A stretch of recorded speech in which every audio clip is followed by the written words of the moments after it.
Hi అండి, happy Ugadi అందరికీ. ఈరోజు ఉగాది పచ్చడి చేస్తున్నా. చింతపండు బెల్లం నానబెట్టుకోవాలి. నానినాక మంచిగా కలుపుకొని వడబోసుకోవాలి. ఒక గిన్నెలో మంచిగా వడబోసుకొని పిండుకోవాలి మంచిగా చింతపండు రసం అంతా. దీంట్లో కట్ చేసిన మామిడి ముక్కలు,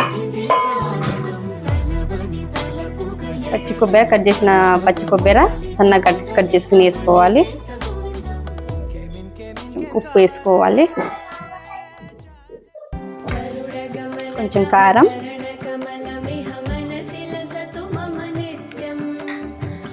వేప పూత వేసుకోవాలి,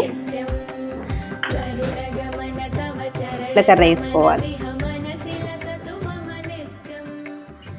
ఉగాది పచ్చడి రెడీ.